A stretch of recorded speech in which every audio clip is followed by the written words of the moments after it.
KoshienCast, the podcast where we just can't stop watching Minami Kamakura, even if we wanted to. My name is Matt, and joining me today is a very special guest. It's Matt. Hey! Big surprise, right? Right. So this is the 7th week of the spring anime season. We'll be covering every sports anime that aired between May 14th and the 20th, and that has particular relevance because a show we were not expecting to reemerge did emerge between May 14th and the 20th. Minami Kamakura Girls High School Cycling. If I may just interject, as we were getting ready to... we did a simul watch this week for pretty much all of the shows that we're covering, and Matt just immediately informed me that just as he was pulling up Crunchyroll, he was like, Matt, there's an episode of Minami Kamakura, and there was much disappointment. Yeah, I would say there was groaning, gnashing of teeth. Right. Shock. Debating whether or not we should bother covering it even right now, but we decided that we were just gonna do it. We're not doing any add-on to our review episode, just because, frankly, who cares? Right. Yeah, but once we got done shaking our fists at the heavens, we decided, it is our responsibility to cover all sports anime that air between our self-imposed May 14th responsibility. And May 20th. Yeah, our totally made-up responsibility that no one holds us accountable for, but there you go. It's ours. There you go. And one other note, Matt, you will be absent for the Tiger Mask section. We're actually recording this podcast early this week because you'll be out of town over the weekend and unavailable to record. So we're going to have a little time jump for the end, and I will do Tiger Mask by myself. Yep, that is correct, and you'll also be covering ending responsibilities. I will be at ASEN this weekend, so if by chance you happen to be at ASEN and you see a guy walking around with a KoshienCast badge, that's me. I don't think you will, because actually I'll be wearing my press badge now that I think about it. So it Good won't lead actually... in. Good lead in. Thank you. When you say if you see me, what you mean is if you have already seen me, because no one will hear this until after the event.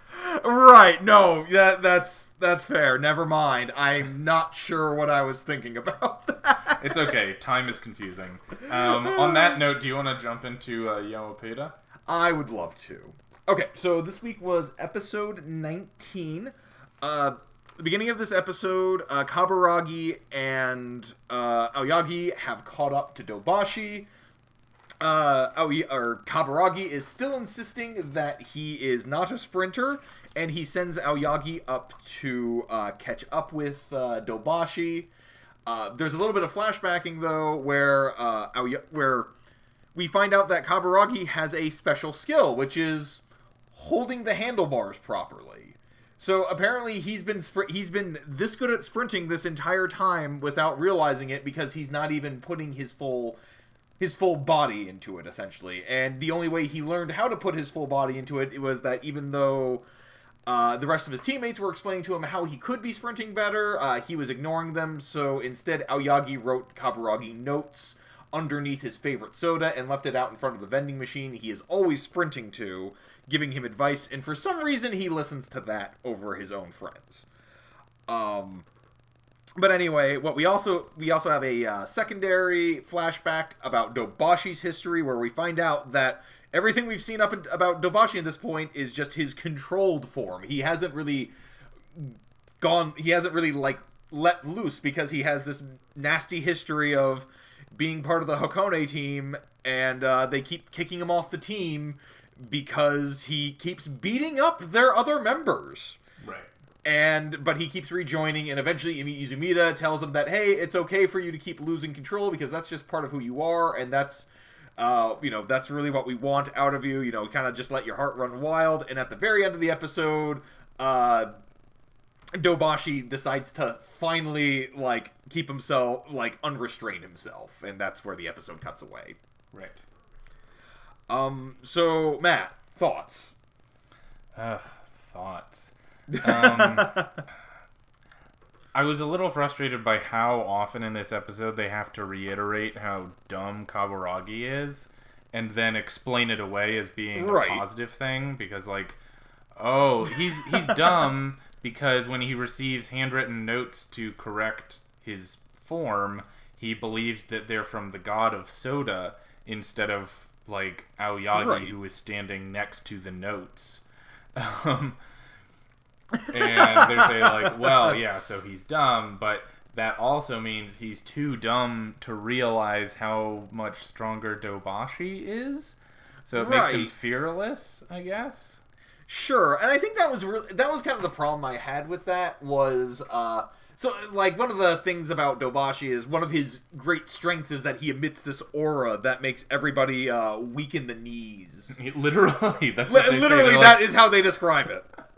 Like I am not like using a euphemism here. Right. But apparently Kaburagi is too dumb to notice it.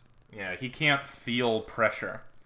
Right, which is also remarkably untrue considering everything else we've seen about him. Like, Like when he was freaking out right before the race when Dobashi said that, I don't think your team is that strong. and apparently, yeah, we get a wrap up to that actually. Well, kind of a non-wrap up because Kaburagi is talking about how much he loves racing with the Sohoku team. And, like, it's like, yeah, it's like, maybe Onoda's a little unreliable sometimes, but, it's like, I really love riding with you guys. And it's like, were you not just completely shaken by Dobashi's words, like, Right. I don't know, 15 minutes ago? What bothers me is that he doesn't actually address the premise of Dobashi's criticism. So Dobashi Right. said, hey, I don't think Sohoku's that strong. And he said, what if they're not that strong? And his resolution to that was, well, we have fun, which is so out of character with everything Kaburagi said up till now, where he's obsessed with winning, just like everyone else in this show. So why now is I have fun with these guys a sufficient counterpoint? Right. And, to be fair, if he had gone, like, through some soul-searching at some point and had been like, maybe this whole idea of strength wasn't that important to me. Maybe what's really important to me is writing with these people. Then sure, I could, maybe that's like his big motivation to finally bring down Dobashi, fine, whatever. Like maybe that's what completely unrestrains him. The problem is that there's this real disconnect between that prior tension that was established for his character and now all of a sudden just kind of playing it off as nothing. Right. Because we don't really get to see him evolve in that regard. He's just suddenly it kind of feels like the show is just using Kaburagi for pretty like they need to like they have a plot point, and since none of the other characters fit into like the conflict that they've established, they just decide to throw in Kaburagi in there instead. Yeah, I agree. Like he's kind of a catch-all. Yeah. So what did you think of Dobashi's background though? Because they sort of did some back and forth between Kaburagi and Dobashi, like you mentioned, of how they became sprinters essentially. Right, and so honestly, I was fine with Dobashi's backstory. I'm a little confused about the timeline there. I don't even quite understand what year Dobashi is. I'm pretty sure he's a second year now. Okay, he is a second year because they were trying to come up with an excuse for why Dobashi wasn't on the team. And what got me about because there was somebody else who was running the team at the time who wasn't Fukutomi. No. There was they dropped one line about that. It was Fukutomi was still the captain, but because he was preparing for the Inner High, the people on the Inner High team just went off and did their own thing, and they assigned another guy to run, be in charge of the training for everyone else. Okay, so that makes at least a little bit more sense. I kind of missed that line there, my bad. But, honestly, that still kind of speaks to the point I was largely going to get at there, which is, first of all, what annoys me about that is that this kind of goes back to something we were saying before about how the series refuses to give any form of negative trait to any of its central characters. Mm-hmm. So this is basically an excuse for why, had Fukutomi been the captain at this time, had he been a deciding factor in the Inner High team right now, they would have obviously, like, realized his potential immediately. Mm-hmm. Or, like, they wouldn't have been, like, kicking him off just for hitting other teammates. Yeah, getting in multiple fights that he started. How stupid are they to kick him off the team for a reason like that and only forgive him the next day? Right, because that was the other thing that was really silly about it. It's like, okay, this guy is clearly assaulting other teammates. So when you have a character like that who's like violent and uncontrollable, you kind of have to like create a reason to make them sympathetic for it. So, for example, in this one, but the problem is that that those motivations don't really sync up with his response. I guess the way that you could do this is that, like, so you can make, like, those, like, people who are years above him be like, you know, they're purposely, like, trying to keep him down. Like, I guess they did that a little bit because they let the air out of his tires of his bike. But you gotta really make these guys scumbags for you know, for the response that, you know, justifies him being like, I'm gonna beat your face in because you let the air out of my tires because you're jealous of my ability. Or the other fight he got in the episode where he punched someone because they were riding too slow. Right, exactly. And how do you make that a sympathetic character? Well, it's just because he's too good at cycling and he's too passionate about the team. So we're gonna have Izumida come along and decide to train him personally in the way of a sprinter and teach him to unleash all of his emotion instead of acting polite around others. Right, and it's like, wait, what? Like, I'm supposed to be sympathizing with Dobashi in this situation? I am entirely on the side of Hakone here. Yeah, okay, they shouldn't be doing that, like, but at the same time... Yeah, the response does not... It's justify. Not fair. You know, yeah, it's not a fair justification, but the series is trying to tell us, like, no, Dobashi was in the right here. Like... And that's his catchphrase, weirdly, is, I'm right. So, whenever he has an opinion, he's right because he just believes better and has better emotions. It's not totally clear why he keeps yelling, I'm right, but he does. But, and it's just like, come on, guys. And I think that's what gets me so much about it, is that we're supposed, like, Hakone is, like... The former members were totally in the right because naturally they have they all have captain sense. Izumida developed captain sense early on. Sure. And could see it's like, no, we see the true error of his ways. Like, if you guys just understood how good he was. But it's like, I don't think the series really knows how to establish this sort of team. Yeah. Like, you gotta be willing to make Hakone a more detestable team. And... They're doing everything in their power to not do that.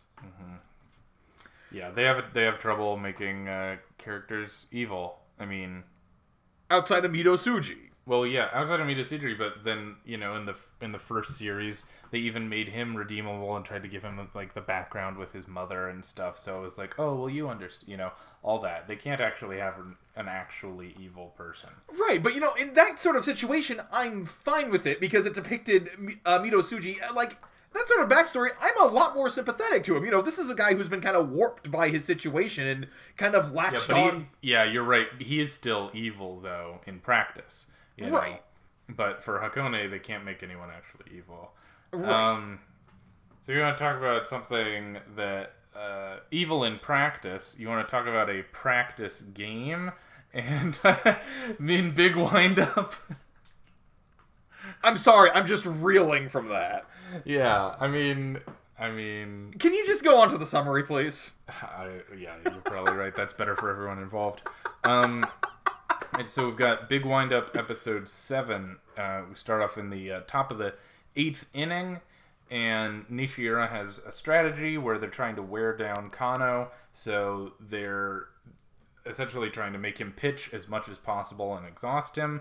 They manage to do so and get a couple people on and get Tajima back up to the plate. He's able to drive someone in. Ultimately, Nishiura is able to score 2 runs in that inning and take the lead back, so they're up 5-4. By the bottom of the 9th, Mahashi is able to get some weak pop flies and then strike out Oda to win the game. Throughout this episode, Mahashi has been sort of hiding from Abe and hiding from the rest of the team. because he felt guilty about giving up a number of runs. So at different points, you see different members of the team coaxing him back to the dugout, saying, "Hey, we're not mad at you. We believe in you. You're trying your hardest, and we're proud of you." And so Mahashi starts to realize that he's getting support from Nishihira that he never got from Mihoshi. And then after the game, you see Mihoshi sort of collectively apologize. Particularly Hatake apologizes for the way he acted towards Mihashi, and Mahashi admits that he should have given Kano more of a chance, and he shouldn't have run away from the team without saying anything, that he was glad they finally got to play together. Ultimately, Mihoshi asks him if he's willing to come back to their school, but of course Mahashi says he's found a place in Nishihira that he's not willing to leave. So Mahashi collapses, and Abe realizes they've sort of built a relationship and earned each other's trust, and so we move forward out of the training camp. Right. Awesome. So, what I really enjoyed about this episode is how they set up the relationship between Mihashi and the rest of the team. Which Nishihira? Yes, with Nishihira, my bad. Largely just because you can immediately sense what, they kind of wrap it up and kind of bring it into the text rather than leaving it into the subtext. Basically, halfway through the episode where Mihashi realizes that the rest of the team has been good for him and that's why he wants to stay with them. But what I really like about that is that they established that ahead of time in the first part of the episode where Mihashi is kind of beating himself up over for the lost runs, and you kind of get this sense, about how terrified he is about Abe, coming over and about to lay into him. And, rather than that, what happens is Abe actually apologizes to Mihashi. Is like, dude, I'm sorry, I got too caught up in this. I got too caught up in this perfect game idea. And I guess what I like about that is just from that instance, you can immediately understand why this is the right team for Mihashi. Because this is a team that is actually going out of its way to take blame. Nobody's throwing blame on Mihashi for not for anything, but for, they're kind of laying off him, and it's not something that Mihashi is used to. Well, yeah, and that's what struck me when he was effectively hiding from Abe and hiding from the team, and Abe walks up and he sort of tenses up and he gets scared. He's like, I know he's going to yell at me. Well, so what I was thinking about when I was watching that is I was remembering when we, watched this 8 or 10 years ago. And so, we must have just been starting college or whatever at the time. And I found Mihashi very unpleasant to watch. I didn't understand him. I didn't like how much he complained. I thought he was annoying. I liked the show despite him, but I really didn't like him as a character. And watching it again now as, more of an adult, I totally see where Mahashi's coming from. I'm like, oh no, he's not an annoying baby. He is someone who suffered years of emotional abuse. Right, exactly. This isn't just somebody who is who's kind of your standard kind of wimpy shonen hero. He's not just some milquetoast guy. Right, he's not Tsukamoto from Days. He's actually this is a character who actually has a psychological hindrance. He has a barrier that's been established thanks to years of abuse.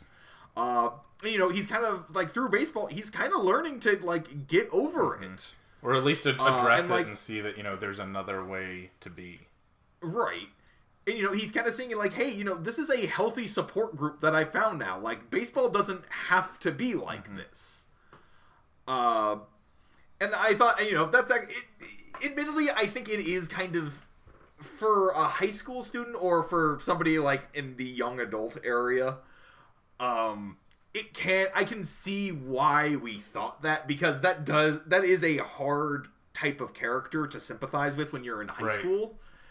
And they don't really say it explicitly. They don't say oh, here Mahashi is reacting in a frantic way because he suffered some trauma at the hands of his former peers.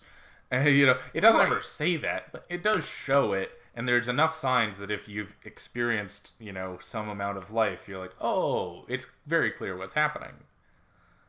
Right. Yeah, definitely. But that's the problem. You kind of do have to have some experience for life. Mm-hmm. Or in life, rather, to kind of appreciate that. So I guess I can kind of understand why, as high schoolers, we may have been like, oh, no, Mihashi, he's so lame. Exactly. Like, but yeah, it's great kind of going back and looking at it with a fresh eye. There's kind of, like, I think what I liked at first when we were watching it was just sort of the mind game. Like, you can kind of easily appreciate that game, but you kind of like it in spite of everything else about it. But it's like, yeah, going back on it now, it's like, man, there's a really, like, solid character drama in there. I agree.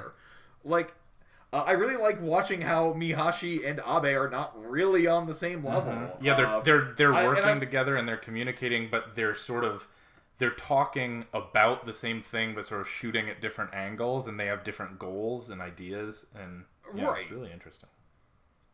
Indeed. But I think we both appreciate Tajima, though. Well, always. I mean, that's the thing. He's a very easy character to like, no matter who you are, basically. Right.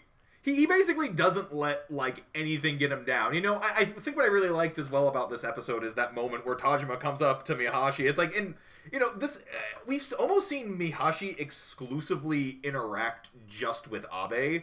So the episode really needed... So what I really liked what the episode did here was they actually showed Mihashi actually interact with somebody who wasn't Abe, essentially, or somebody from Mihoshi. Mm-hmm.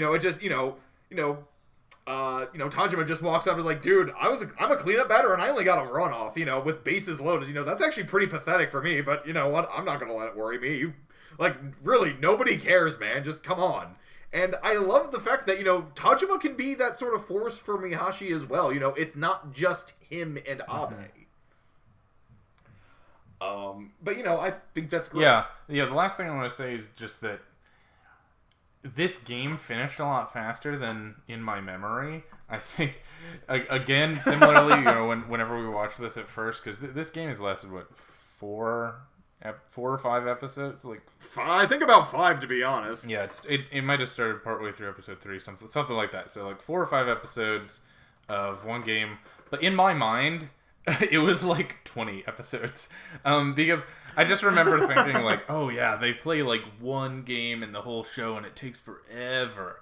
So now we have 3/4 of the show left and I have no memory of what happens at all. So that's great for me because it's all going to be a surprise. Yeah, definitely. Same here. I remember one vague thing about the few. I remember the final episode. That's what I was going to say too. Is I remember the final episode because it's about Mihoshi, and I assumed it was going to be about Mihashi. All right, let's move on before I make this worse. No, that's fine. I'm fine with moving on to encouragement. All right, take it. Okay, so. This week we covered episodes 5 and 6 of the second season. So the first episode is it's effectively about the relationship between Aoi and Hinata. Hinata accidentally pulls down Aoi's skirt in public, similar to an incident that happened when they were kids. And she goes to apologize to Aoi, but Aoi is surprisingly okay with it. She's a little annoyed, like, hey, you do need to work on your spaciness, but you know what, I realize it was an accident. And then what happens is, while Aoi goes to go get drinks, Hinata ends up messing around with a knitting project that Aoi was working on and completely messes it up. In which case, Hinata starts giving Aoi the cold shoulder and kicks her out. Other way around, Aoi kicks out Hinata. Yeah, my bad. Sorry, I confuse the two characters sometimes. Anyway, so after that, Hinata goes to talk to Kokona about what she's upset about, what Aoi is upset about, and the fact was that knitting product was a surprise present that Aoi was working on for Hinata. So Hinata wants to return her kindness, and she and Kokona go and start knitting something in private. Kokona starts teaching her to knit, and then Hinata, but in that process, she kind of runs out of spare time, so she's not talking with Aoi anymore. So Aoi starts getting depressed that the two seem to be having problems. But at the very end, they make up because Aoi comes by with a half-knitted... Still Hinata. Oh, Hinata, my bad. Ugh. Comes by with a half-knitted hat for her, and the two make up, and then the episode ends with Aoi accidentally pulling down Hinata's skirt in a... basically, it comes all full circle. And then the second episode is about an excursion they wanted to take to Mount Fuji. The girls overhear, well, specifically Hinata and Aoi hear about Hinata's excursion to Mount Fuji when he was younger, and they decide they want to go. They go on a brief shopping trip, and they discover how expensive down jackets are, which they'll need. So Aoi goes to talk to her mother about borrowing her jacket. Her mother says no, and then Aoi decides to, Aoi gets really dismayed because her mother was basically like, I will not allow you to go out at night, like, onto a mountain, because you have never expressed any interest in mountaineering before. Anyway, she gets some advice from her father to basically be like, it's good that you are excited for these things, but, if you want to do this, you're going to have to learn actually how to talk to your mother about this rather than just sort of start pouting. So Aoi convinces her mother, Aoi takes a second shot at her mother, manages to convince her by explaining to her, like, I'm going to be with a bunch of people. There is reception up there, so I can call you to update you and let you know that I'm okay. Aoi's mother agrees and ends up loaning her the down jacket, and then they're going to start going out to Mount Fuji. Right. So, lots of hot-blooded sports anime action this week, needless to say. I mean, for, all things considered, like, I think out of everything we've watched, I think this was probably the densest of, like, anything we've watched today. Like, just in terms of sheer content. Because there's a lot... Because I really kind of skimmed through that. Despite being only, like... once you cut out the opening and ending, these episodes are only about 10 minutes long, and there's a lot that happens.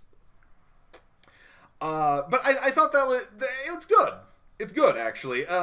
It could, this could have been a lot more painful than it actually was, especially based off of how they have this whole skirt pulling down business. And having that being a central plot point of these episodes, like, as soon as they brought up the memory of that from their childhood, it's like, oh no, they're gonna do this as adults, aren't they? And they do, but you don't actually see anything, and that's barely what saves it. Right. Is that because they could have easily turned those into very pandering, awkward shots, but they show the restraint to not do that. They don't actually show anything. And that is greatly appreciated. Yeah, it was a blessing, definitely. Like, okay, if someone told you have to include a plot point about pulling down each other's skirts accidentally in public, I guess that's the way you do it. So that it's all right. It's the camera is above their waist, so you don't actually, you just see them get embarrassed, but you don't see their underpants. Thank goodness. Yeah, exactly. And, I mean, really, it's there to just sort of set up the conflict between the two of them. Right. Because it's not about the underpants, which, again, not necessarily a sentence I hoped to say. Not a sentence you could use to not a sentence you could use to describe either Long Riders or Minami Kamakura. Those shows are often about the underpants. Yeah, exactly. But what I like about that, too, is that you can immediately tell where the plot is going to be going from there. Because there's kind of this brief moment before that happens where Aoi and Kokona are kind of talking excitedly, and Aoi is kind of off to the side. She's not involved in this conversation. And when she tries to get involved, when she asks what they're talking about, they kind of shut her out. So you can immediately sense that there's this divide that's going to occur between Aoi and Hinata. Mm-hmm. And you think it's going to be about the underpants. But it is not. It does sort of set the stage for it, though. And so, it's like, hey, they're using underpants as a means to set the stage for conflict. Right. Not a sentence I ever would have thought I would say recording this. But, and I thought, I think it's good to also it's a good way to reestablish their relationship. Because it is, Hinata has... It does kind of feel like Aoi is putting in a lot of the work into this friendship, and there needed to be a moment where Hinata had to reciprocate in kind. basically, because everybody's been kind of putting up with Hinata's sort of flightiness, and, you know, it's not really, like, a big deal, but, you know, there is kind of this sense that she's kind of taking more than she's giving here. And so I'm glad that we had an episode to kind of, like, reestablish, like, no, these girls, like, you know, Hinata can actually, like, put forth the effort to actually, like, stay friends with them. And I think it's that central core that actually manages to kind of keep the show from, like, going off the rails. No, I agree.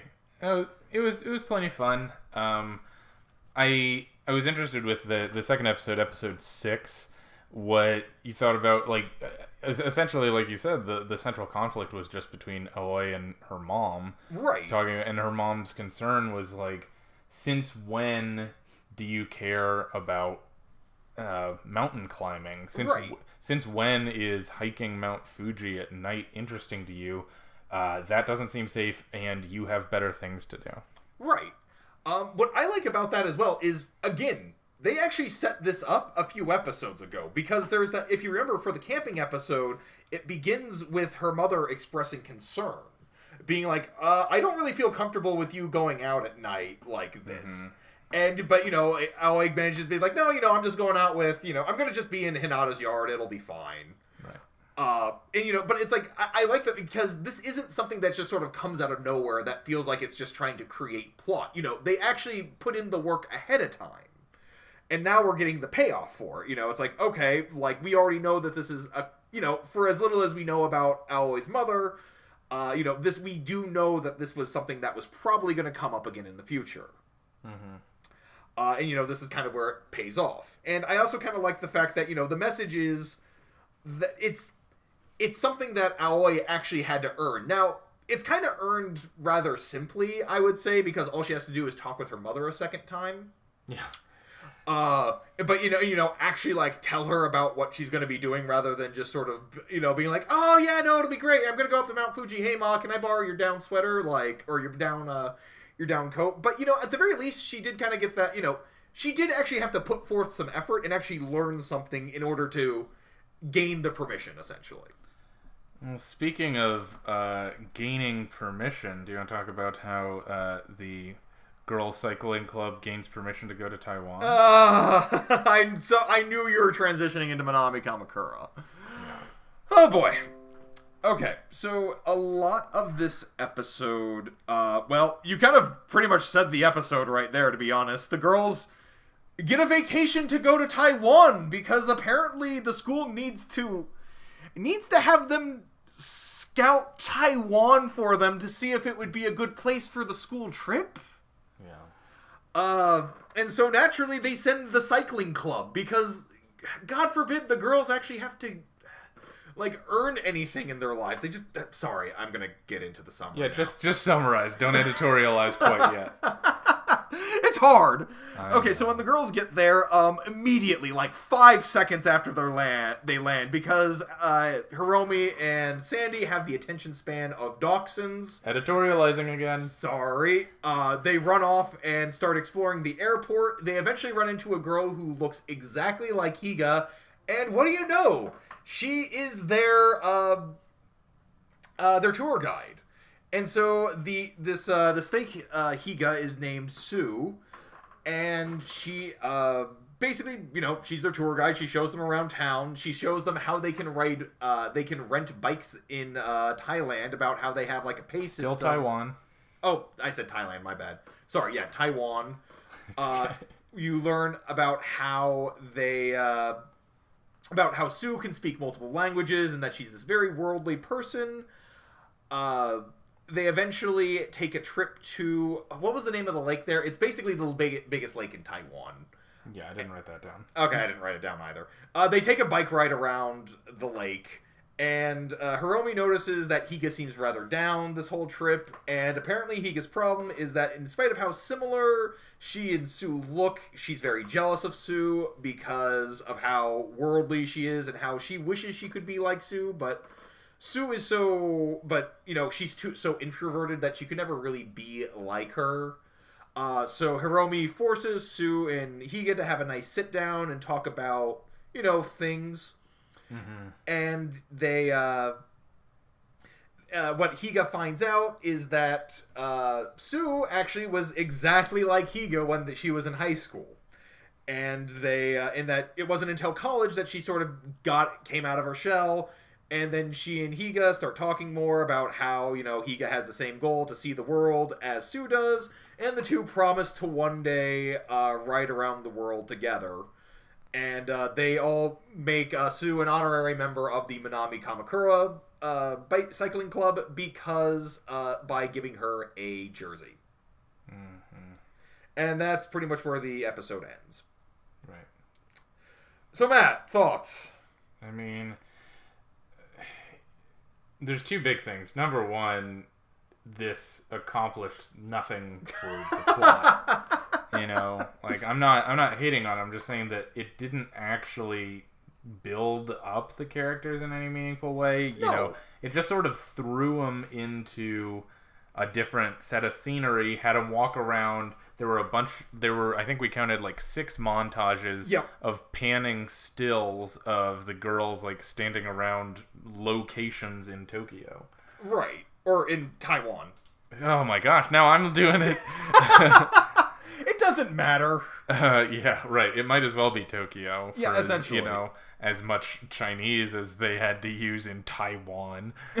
Everyone spoke Japanese, except for the 2 Americans that they ran into, who spoke English, and Sue could speak to them in English, and that just helped spawn Higa's jealousy of Sue is so cool, and Higa's a 16-year-old who, for some reason, hasn't been around the world. That's what gets me about that, is that, like, Sue even talks to Higa and is like, wow, you're so... It's like, wow, you're amazing. You're able to... Like, I'm so jealous you're able to, like, travel around the world at, like, the age of 16. I wasn't able to do that until I was in college. And it's like, well, no, duh. When you're just handed a free trip to Taiwan, that makes it pretty easy. Yeah, exactly. I mean, the principal of Minami Kamakura said she invited the bike club and said, we're going to pay for you to take a vacation to Taiwan to tell us if Taiwan is a good place to visit. She literally tells them to have a vacation and see what it's like to bike there. Right. And that's just what gets me about it, is that the premise is so absurd that any high school would have the money not only to send a bunch of high school kids to Taiwan for a week, but also to ship their bikes there so that they can do a bike ride in addition to renting bikes in Taiwan. So they rent bikes and then use their own separately, even though they could have just rented them the whole time, much cheaper. So what school's going to pay for that? And perhaps more importantly, what school is going to trust 5 high school girls to evaluate whether or not this is a good investment for, like, their school trip? Why would you trust their opinions about anything? They're children. Right. Like, why... Can't you just, like, I don't know, visit sites? Like... Yeah, visit a website or send one adult. Right, by at themselves. The very least. Even that seems like a little extreme to me, because I highly doubt, or like, can't they talk to somebody who has been there before that they trust? Yeah, like, just use a phone and call somebody. It's like, no, we have to send these 5 girls. Yeah, there's so many reasons that it's insane. And to me, it's just the audacity that the show has to, like, with that conversation between... They play it straight, yeah. Yeah, like, to play it so straight and to make it sound like they really accomplished something by going to Taiwan. Like, exactly. Oh, wow, like, it's so amazing that you were able to do this. It's like, yeah, it's amazing, but it's like, why are you phrasing this as if, though, that this was something that she had achieved and not was just sort of given by somebody in a higher power? Mm-hmm. And it's just so absurd. Well, yeah, I think, though, my favorite thing about the episode is that at the end they give their tour guide, who looks exactly like Higa, a jersey for their cycling team, which somehow fits, and for some reason they brought an extra never used, wrapped in plastic jersey for their high school team. Matt, please, they had it shipped to them, I'm sure. The school can afford it. That's probably true. Excuse me, we really like our tour guide. We'd like to ship her another, we'd like another jersey shipped to us. Yeah. Please, you got the budget for that too, right? Like, I mean, the school has to be just, like, swimming in money. Well, yeah, I mean, this is the same school that gave them random funding even when they weren't a club. They were just, like, 5 girls who hung out sometimes, and they're like, well, here's $500. And while we're on the subject of the laziness of this, can we also, like, the laziness of making this character look exactly like Higa? Yeah, it accomplishes no real purpose except for making it so they don't have to make another character design. Yeah. I guess, and also it's just the most super on the nose imagery to say, like, oh, this is what Higa wants to be like when she grows up. She wants to be exactly like herself, but older.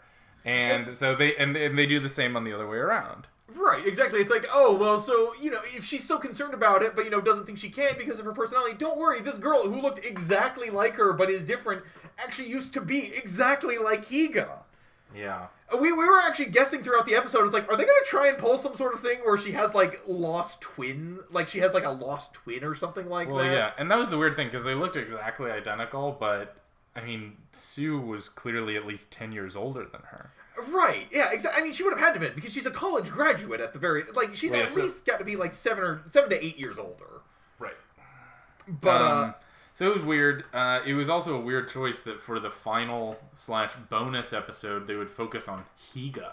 Right. Like, whose favorite character is Higa? I mean, she didn't really stand out much during the show, I mean, which is fine. Not every character needs to stand out. It's just weird that it would be the super secondary character would have this moment of growth of, realizing that if you go new places, you'll be okay. And that's the theme we want to end on. I mean, admittedly... Episode 12 didn't really end on a much better theme of, like, English is confusing.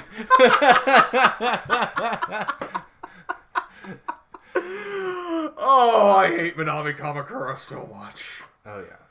Oh, boy. Well, anyway, Matt, if you don't mind, I think I'm going to clear out here. Thank you for having me on, as always. Yeah, have fun at ASEN, man. I will, thank you. So why don't you just go ahead and go on to Tiger Mask? All right, and we are back in the present with just one Matt. The other Matt is off enjoying the high life at Anime Central in Chicago, and I'm in Iowa, and that's fine. So... while he's gone, I had the chance to watch Tiger Mask episode 32, and boy was it something. So the episode is called Lumberjack, and, with an episode title like that, who knows what's in store. And it starts off with Tiger Mask and Haruna basically being informed that he has one more match left on his contract, this sort of semi-fluid contract that they never... really clarify the specificities of, but anyway, he has one last fight on his contract with GWM, and he's going to be fighting Miracle 3. After that, he goes to the hospital, and he sees Ruri attending Tiger of the Dark, and he just sort of walks away without saying anything, and he's effectively given up on Ruri, although that's never really said out loud. NJPW gets set up for a tag team match. It's a 3-on-3 against GWM, which kind of devolves pretty quickly into a brawl. Miracle 3 ends up intervening, and Tiger Mask jumps into the match too. It just becomes a mess, and the result is invalidated. And the main event is Tiger Mask versus Miracle 3. Beforehand, it is revealed that Miracle 3 is actually Coach O'Connor, who apparently has a last name, but he's the bald GWM coach with the big scar over his eye who's occasionally shown up where he's training people like for the Hell in the Hole and that sort of thing. Anyway, so Tiger Mask has to fight him, but Miss X announces that it is a quote-unquote lumberjack-style match, meaning that the seconds for GWM, if Tiger Mask falls out of the ring, then the seconds have to push him back in, so he can't fall out of the ring. I guess that's a thing. Anyway, Every time he falls out of the ring, the 3 other GWM wrestlers just beat the crap out of him and then push him back in the ring, and no one calls a foul because no one ever calls a foul. This leads Ryu and the rest of the NJPW wrestlers to realize they have to support Tiger Mask even though he betrayed them. So they come in, help him break up the fight with the other GWM wrestlers, and Tiger Mask is able to focus on Miracle 3. He throws him off with some unpredictable moves. He says Miracle 3's moves are too predictable, and then he suplexes him for the win. The last thing that happens is Fukuwara Mask, who is commentating, sort of notes darkly that Miracle 3, or Coach O'Connor, now he'll have to face the Tiger's execution too. And that's the episode. It was, in terms of how these things go, it was a pretty decent one. The action was well done. There was some development where Tiger was able to redeem himself with NJPW. You saw a little bit more of a connection between Ryu and Haruna. You put some a name to a face, I guess, with Coach O'Connor, and I don't know. The fight was well done. At least the second fight.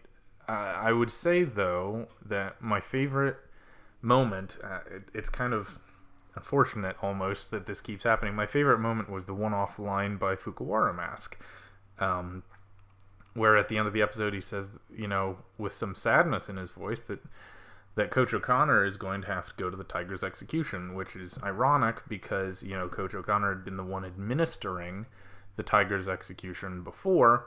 And if you don't remember, that's effectively where you get sent to the Hell in the Hole area and you just have to keep fighting until GWM decides that you've redeemed yourself as a punishment for daring to lose in public.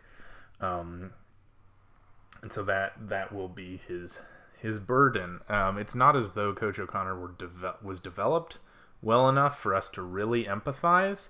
So what it does more for me is it shows there's some scarring with Fukuwara Mask where he recognizes what it's like to be in Coach O'Connor's position.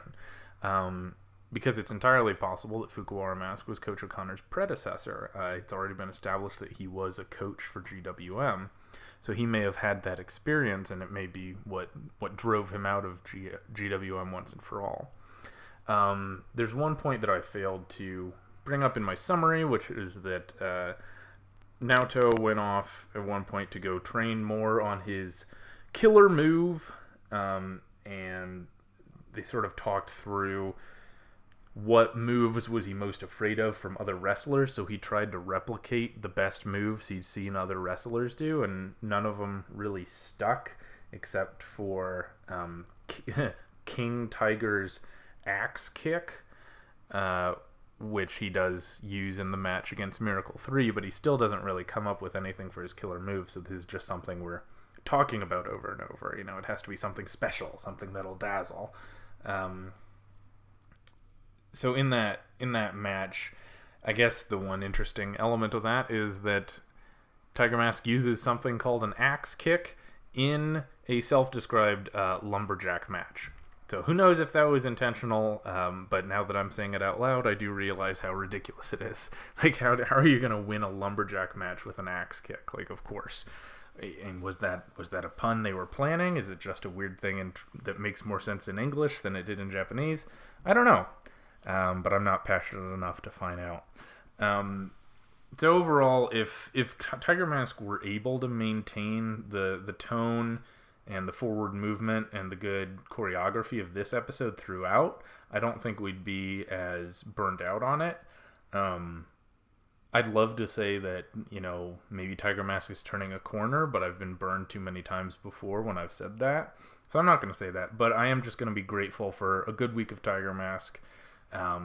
If you're watching off and on, this might be a good one to jump back in just to see an episode done well, or at least as well as any of these are going. So yeah, hopefully we got, with 39 episodes, so that was 32. So don't have much left. It'll be interesting to see how they can managed to get Tiger Mask to fight the third since he's off his GWM contract. There's no clear path to doing it, but I am sure that they will find a way. So with all that being said, the other Matt is eventually going to edit this, so I'm just going to trust that he will put the credits in eventually. So now I'm going to leave an awkward pause and just hope he does it for me. Our logo design is by James Ratcliffe.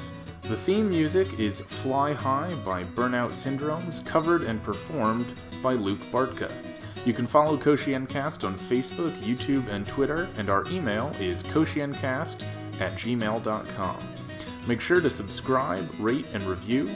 We'll be back next week with the best and worst from the world of sports anime, and until then, keep training.